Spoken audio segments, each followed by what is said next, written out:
Orang yang pro Megawati itu begitu mendewakan Soekarno, seakan-akan Indonesia itu dimulai dari Bung Karno, sampai ada HAM Soekarnoisme.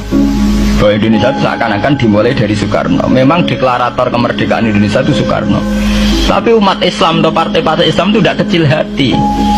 Karena embrio yang bernama Indonesia itu dari tahun 1908, sebelum ada partai nasionalis yang berani melawan kolonialisme Belanda, adalah partai-partai Islam. Sehingga kebangkitan Indonesia dimulai 1908. Karena saat itu yang pertama mencetus ide melawan Belanda adalah kiai-kiai Islam, yaitu saat itu bikin serikat dagang Islam, terus lama-lama menjadi serikat Islam, terus lama-lama menjadi partai Islam. Dimulai dari angkatannya Hos Cokroaminoto, jenis Haji Umar Said Sinten Cokroman, itu disingkat jenis Hos Cokroaminoto. Jadi tidak bisa Indonesia itu meninggalkan partai Islam, karena dulu pertama pendiri era kepartaian niku malah partai-partai apa? Islam yang lahir di Solo, di Jogja. Bahkan sebelum ada negara yang bernama Indonesia, itu ada negara yang bernama Demak Bintoro, ada Demak Ngayogyakarta apa? Karto. Itu semua negeri apa? Islam. Ya paham. Sehingga secara kesejarahan kita tidak kalah sama tuanya Soekarnoisme atau partai PN. Dan sampai kan kita ini kan kayak dinabubukkan seakan-akan Indonesia itu dimulai dari Soekarno. Jika nak wani Pak Karno itu koyo-koyo itu kita anti Indonesia. Ya kita tidak mungkin nggak menghormati Soekarno, beliau sebagai pahlawan besar kita hormati. Ya, tapi ya kebesaran Pak Karno demi bangsa Indonesia jangan kemudian direduksi, disederhanakan hanya melewati partai. Ya itu kan namanya pekerdilan. Tentu Pak Karno bikin negara ini ya untuk semua bangsa, bukan untuk PDIP saja, bukan untuk partai-partai marhainisme saja, juga bukan untuk partai-partai yang berfaham Soekarnoisme saja. Ya sama, tapi kita juga adil, sebagai kiai juga adil. Hos Cokroaminoto bikin partai Islam adalah untuk mengusir Belanda dari bumi Indonesia, yang nantinya juga untuk kepentingan semua bangsa Indonesia, tidak hanya yang Islam saja. Ya kita adil, sama-sama adil. Saat nasionalisme ya tidak mengurangi keagamaan, saat keagamaan tidak mengurangi nasionalis. Tapi itu tadi kemudian ini dikerdilkan secara politik. Di sawangannya awas duet Pak Hasim Mega nasionalis religius itu sudah ditren. Agar duet tenangane pasangan nasionalis sampai religius. Apa nak nasionalis terus wajib sholat? Apa nak religius terus gak wajib nasional? Sebetulnya itu kan apa kan orang Indonesia itu wajib sholat hanya karena atas nama nasionalis. Apa nak gue kiai itu wajib bayar pajak. Itu kan pengkerdilan, proses pembohongan ya. Pembohongan secara publik.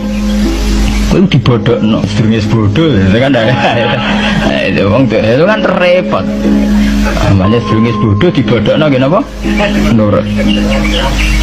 Makanya kalau seneng ya, kayak kemarin Hari Kebangkitan Nasional itu seneng kalau diungkap terus di TV bahwa kebangkitan Indonesia dimulai dari 1908. Pentingnya bahwa orang-orang yang sok Soekarnoisme biar tidak mereduksi Pak Karno hanya milik mereka sendiri, karena bangsa ini berdiri semenjak 1908. Dimulai dari gerakan Budi Utomo sampai Hos Cokroaminoto sampai macam-macam ya, serikat-serikat Islam. Tapi ini terungkap sausé tukaran. Jadi sebetulnya Presiden Gus Dur jadi presiden biasa karena Basim Asari berjuang sebelum tahun 45. Megawati biasa. Ya karena beliau berjuang lewat bapaknya, ya sama semuanya sah. Pak SBY juga sah karena keluarga militer. Apa meneh dene mantune Sarwaedi sing ra roh sapa? Perjuangannya mertuane. Gak iso adol bapak ya adol mertuane. Pokoke sing dikena didol pokoke. Tapi artinya sama, kita secara sejarah itu sama. Kita sebagai santri juga tidak kalah sejarah. Karena berdirinya nasional udah lewat para kiai. Itu takono sejarawan manapun kayak profesor siapa di UI, siapa saja profesor-profesor sejarah bilang bahwa awal kebangkitan Indonesia itu dari partai-partai Islam. Bahkan versi orang nasionalis sekalipun tuh bilang karena Islam adalah satu agama yang paling sensitif terhadap penjajahan. Karena Islam melahirkan satu paham jihad, bahwa ketika ada kolonial Belanda, wong Islam terinspirasi harus jihad. Sehingga lahir partai-partai Islam. Dulu yang dilawan itu perdagangan. Ini kalau cerita sejarah, santri-santri sadar. Jadi santri salaf dengan model sekarang sing raro duit, raro dagang itu sebetulnya mengkhianati pendiri santri. Lho boten niku lho fair. Sing gak seneng dagang, gak seneng mergawe itu mengkhianati pendiri pesantren. Sama lihat sejarah, tahun 1908 itu namanya tidak SI, tidak Serikat Islam, tapi Serikat Dagang Islam. Karena para kiai adalah melawan dominasi Cina di Surakarta dan dominasi Belanda menguasai sentra-sentra perdagangan. Sehingga yang dilawan pertama adalah piye supaya kolonial gak menguasai aset-aset ekonomi. Sama takono sejarah, cek versi kiai, cek versi buku, asal gak versi klenek. Itu pertama yang dilawan para ulama adalah penguasaan aset ekonomi oleh Cina dan Belanda, sehingga mereka bikin serikat dagang. Lalu cari hikam nak ngandani mata atoka asyhadaka birroh wa mata mana'aka asyhadaka kohroh. Kalau kamu minta dan Allah memberi, Allah ingin menunjukkan bahwa dia zat yang baik. Kalau kamu minta dan Allah tidak memberi, Allah ingin menunjukkan bahwa dia zat yang dikjaya dan kamu lemah sehingga tidak bisa ngatur kehendak Allah. Fafikul dan huwa muta'arifun ilaika, di semua ini Allah memperkenalkan zatnya. Iku kue syukur utawa tawadhu. Nak dikei syukur, nak ra dikei tawadhu. Mestinya pas ra dikei kan Gusti manjen kula menungso. Manjen gadane jenengan, mboten jenengan sukani nggih hake jenengan, manjen mboten gadahan kula. Manjen kula dhaif, Gusti kula lemah. Sesuk awasake dhewe. Wah. Wis ngono ae. Jadi kowe kok ditetir di bojo ayu berarti Allah ngetokno apike. Nek di bojo elek, Allah ngetokno dikjaya. Sampai wong sing duwe selera dipaksa makan yang tidak seleranya. Kayak kabeh sing ngaji negara di selera makan enak, orang kaya kan. Di selera mobil mewah dipaksa no Pak Ondel. Alhamdulillah.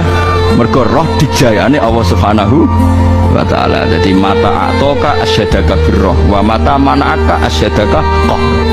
Kalau Allah memberi kamu, Allah ingin memperkenalkan bahwa dirinya adalah zat yang baik. Ikhlas itu menurut saya itu roh.